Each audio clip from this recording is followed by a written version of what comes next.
talking about is if you have to act confident, you are definitely not confident. And I don't mean that as an insult. It's just that fake it until you make it stuff, it doesn't work. And I think we've all been given that kind of well-meaning advice. And I know every single time I've walked into meetings with clients, with a new vendor partner, and whoever it may be, and if I was faking it, I could just feel it in my bones, and people can too. So I don't know about you, but if you've ever tried to follow that fake it until you make it advice, you certainly know that confidence is not built that way. And what I want to do is give you the 7 steps that actually make it happen.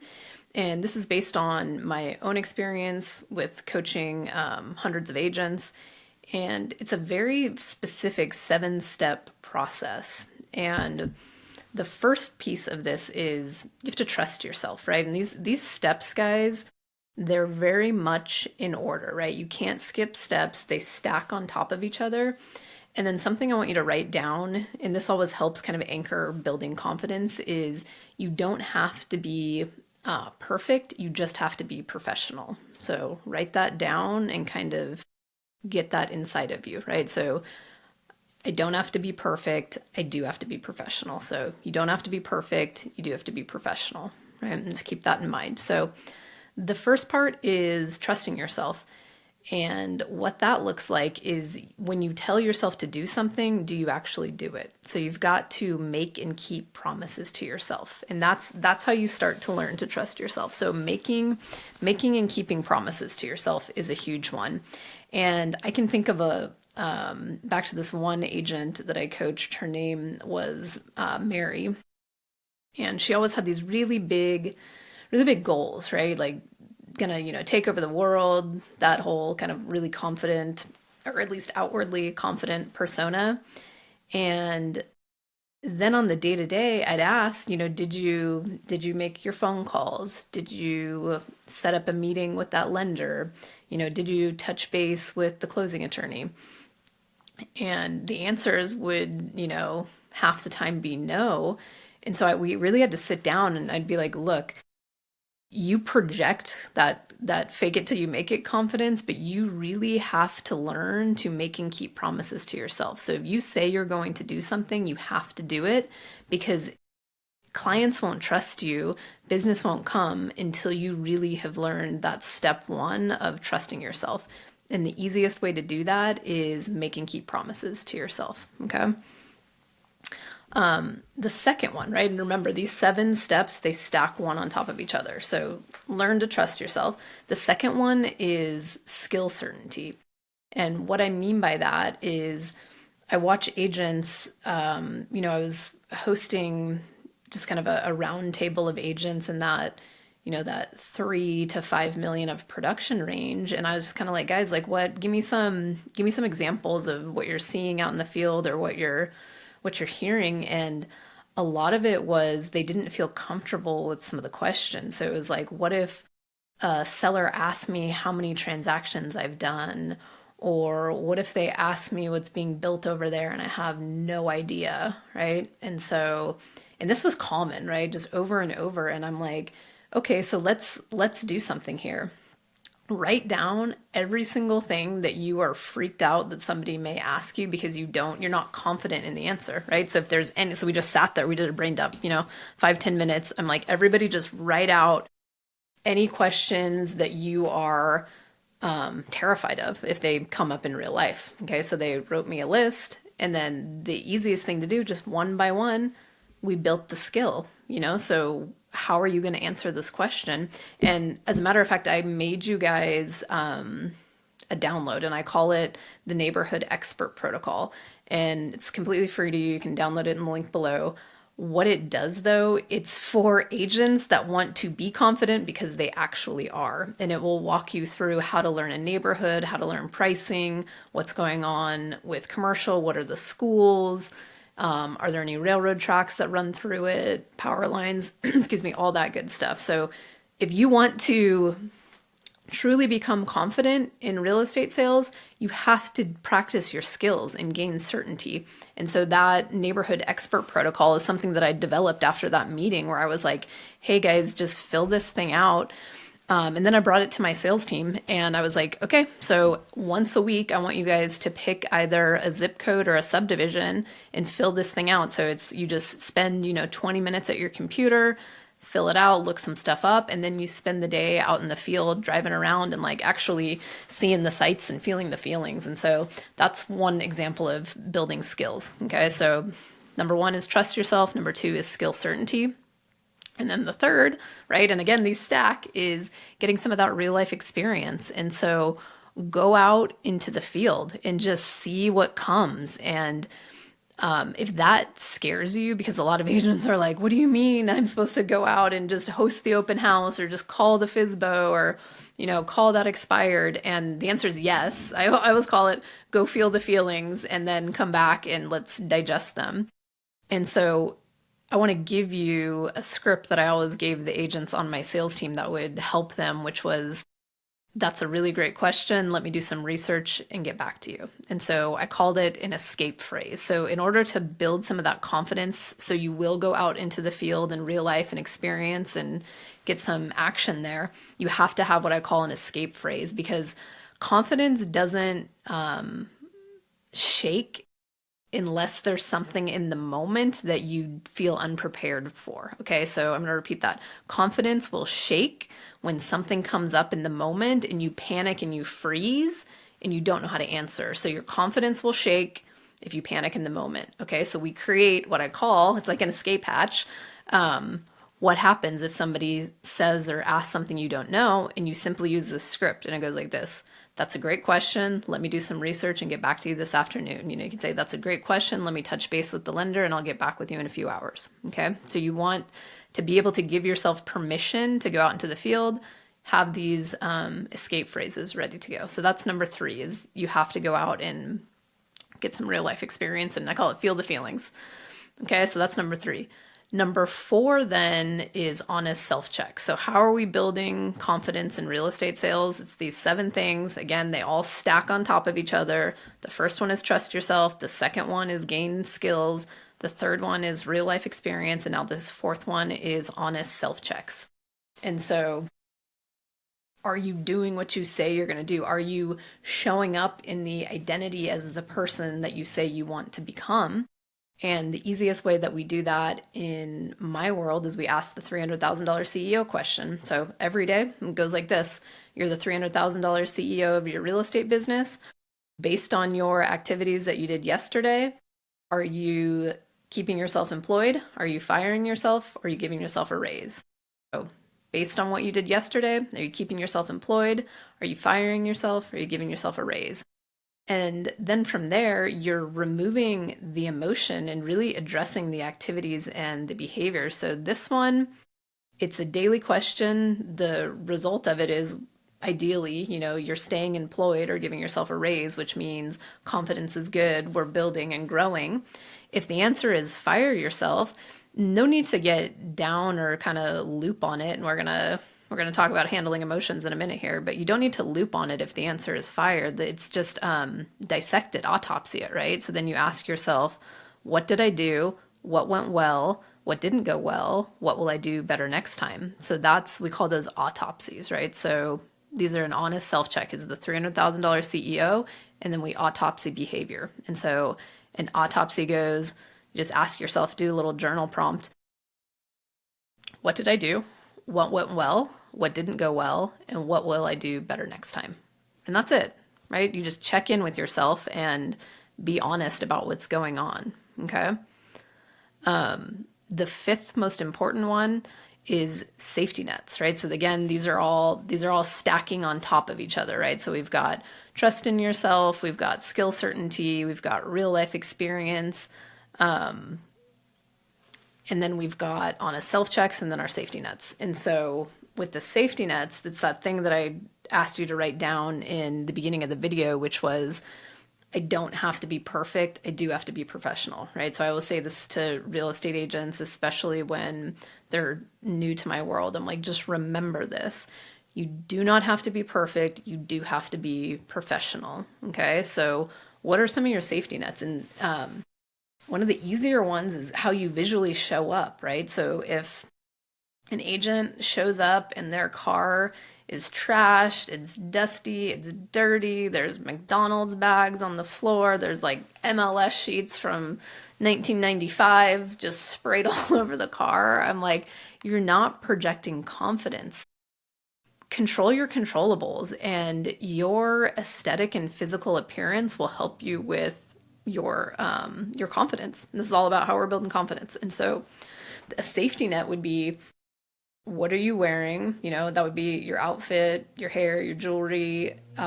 You don't need a brand new flashy car. What you do need is a clean, well kept car, because that shows you care and that you are in control of your environment and your world, which is very important to buyers and sellers. And so, fifth one is safety nets, and that can look like reminding yourself, I don't have to be perfect, I do have to be professional, showing up aesthetically in a way that mirrors confidence.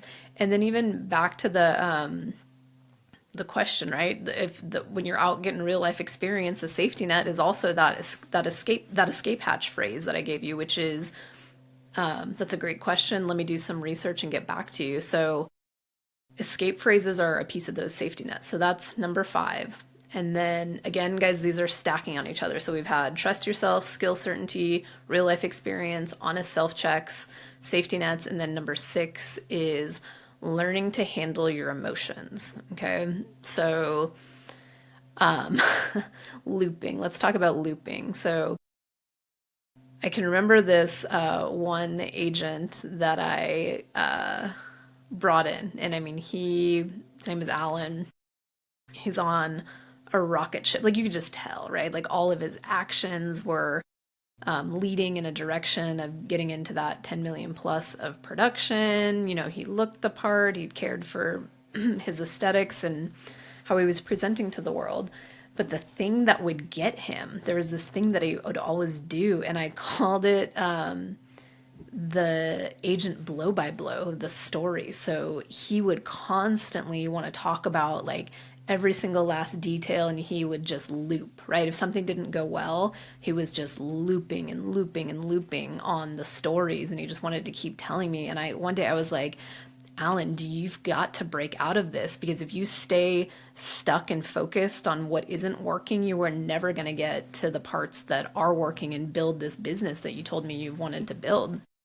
And so the way that I got him out of this, and he thought this was ridiculous. So we went where there was a mirror, and I was like, okay, so when one of these thoughts or like stories or what, you know, if you are a negative self-talker, you're always talking junk to yourself or whatever, you look in the mirror in your own eyes and say, stop. Like, you scream like stop, like loud. You even do the hand gesture, whatever you want, stop, because you're training your brain to knock it off.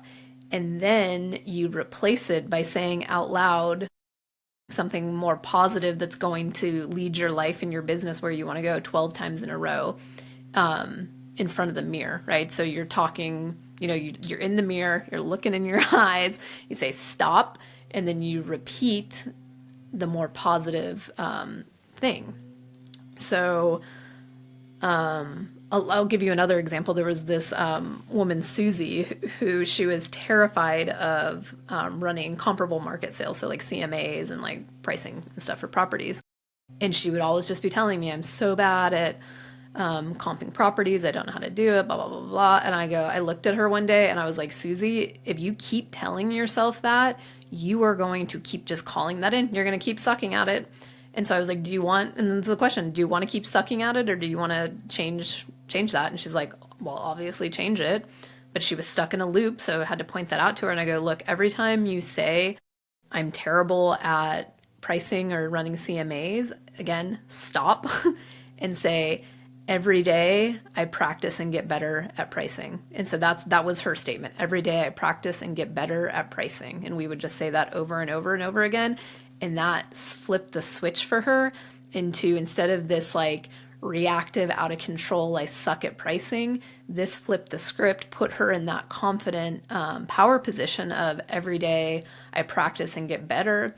And she used that neighborhood expert protocol that you guys can download, and it helped her, right? Because we're looking at, average days on market, what's the high price sale the last 6 months, what's the low price, how much is a rental in the area, all that kind of stuff. So that really helped her. So that neighborhood expert protocol downloads really helped her with that. And so learning to handle your emotions and then rewriting what you are telling yourself. Another one that I would have, there was this guy, Tom, and he was like, I'm terrible at negotiating. And every time I hear stuff like this, I'm like, you have to be careful with these I am statements because it will become who you are. And confidence, guys, is about becoming this person that you, in this real estate agent that you say you want to be.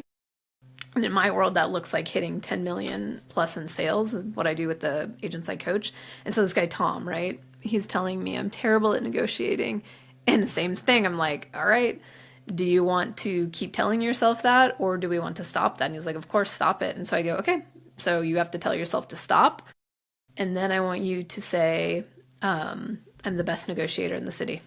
I'm the best negotiator in the city. And that was just helping to like flip that over. Okay, so hopefully that shows you. And then 6 again is all about learning to handle your emotions. And we have a couple tools, right? So one is called the jar of awesome, and the other one is called the F it bucket. And how these work, jar of awesome, that is for anything personally, professionally, big, small, anything awesome that's happened in your life, in your business. I want you to write it down and keep kind of a living archive and a log. And so every day you're just, I keep it on my desk, you're just contributing to this jar of awesome.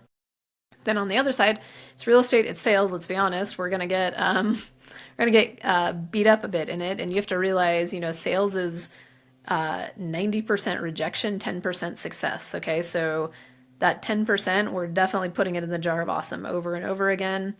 And then when the things don't go your way, we have the F it bucket, and how that works is write it down. I call it give it a 60-second funeral, kind of get that out, chuck it in the F it bucket and roll on. Okay, and the thing I want you to remember there, if it's not going to matter in 5 years, don't give it more than 5 minutes today. Okay, so 2 tools there, jar of awesome, F it bucket. Jar of awesome, anything great that's happened personally or professionally. F it bucket, give it a 60-second funeral, chuck it in the bucket, roll on. If it's not going to matter in 5 years, don't give it more than 5 minutes today. And another thing you can do there is when you're having a down day, you can read through your jar of awesome and remind yourself of how many wins you've had, big and small. Another thing to do with handling your emotions is read your reviews, right? Just kind of remind yourself why you're in this business and, that you're great with client work. So those are 2 techniques there on emotions. And then third technique for you, I call it realtor resistance and then realtor masks. And so realtor resistance, you're either no resistance, low, medium, or high, and you can kind of change on the dial. And so when people come into a coaching session with me, I'm always asking, one of my first things is like, put it in the chat. How are you feeling today? Low, medium, or no, low, medium, or high resistance. And, somebody like me, I'm typically going to meet people at a medium, high resistance, and I know that about myself. And so when I go into like a learning or expansion environment, I have to consciously work to get my resistance down so I can hear the material, listen to the teacher and the instructor, and really bring it in. So I really admire people that show up to learning environments in no to low resistance, because they're the ones that typically they're just like, yep, got it, implement, they go. People like me who show up more in that medium high resistance, we got that battle, that emotional battle to get our resistance down. Okay, so wherever you are, just kind of check in on that, right? So where you at? And then the masks, right? So a lot of real estate agents, in my observation, is they put masks on, right, to avoid doing the actual work and building that confidence. And so that mask could look like the mask of perfection, right? Working on that logo or that website, not launching it. the I'm so busy mask, I'm overwhelmed mask, all these masks that we put on as real estate agents to avoid the work. Okay. And so six of our confidence building formula, and I'll remind you, it's a stack, right? You do these in order. Number six is learning about how to handle those emotions. And then I always like to say, does a tiger change her stripes? I'm like, no, we just learn to wear them better. And so some of these honest self checks and then the learning to handle your emotions, that will get you far because you have to be self-aware to hit these really high sales numbers. Okay. So that's number six. And then number seven, our final one of our how do we build confidence as real estate agents is support, right? So you have to think to yourself, like I want you to think of your favorite professional athlete. Let's just do NFL. So who's your favorite like NFL athlete? Or if you're like me and you're kind of like don't like sports, I think you'll get the analogy anyway. But think of that athlete. So they've made it to the pros. And did they go, oh, you know what? I'm so good. I don't need any support or help or coaching or mentorship? No. At that point, they've got a head coach. They've got a strength and conditioning coach. They've got financial advisors. You know, they've got more coaching and mentorship and support than they've probably ever had in their career. And so I want to point that out is like nobody does this business alone. And in fact, I was just filming a podcast episode with one of my mentors and coaches, and I was just telling him is like one of the most exciting things about me doing the podcast is so that I can share and show off all of the people, you know, it's like that standing on the shoulders of giants of like who has helped me in my career, who has coached me. So number seven is anyone operating and confident at a very high level has coaches, mentors, and support. Okay. And just think of that NFL player where it's like they don't get to the NFL and go, great, I've made it. I'm so awesome. I don't need any help. They start packing it on, right?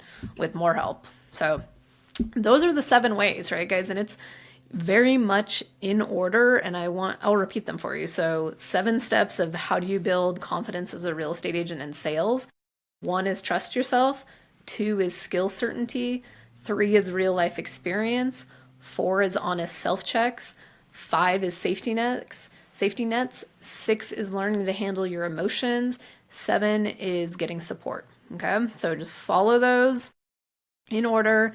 Download that neighborhood expert protocol that will really start helping you on some of that skill building and certainty that will get you to confidence. And again, I don't believe in this fake it till you make it stuff. I'm like, I want you to be confident because you actually are. So, what I do is I coach agents into 10 million plus of production. I do that through identity systems and structure.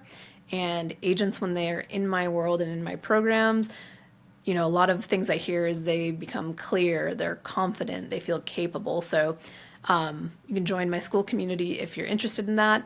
And then the next video I'm going to do for you guys is I've been in sales and in real estate for nearly 2 decades at this point. And so I've tested a lot of things through my career. So I want to share with you the 3 scripts that I still use to this day. So out of all the scripts that I've ever tried over the course of almost 2 decades, I'm going to share with you the 3. I've distilled it down to 3 most critical scripts. So I will share that in my next video and see you there.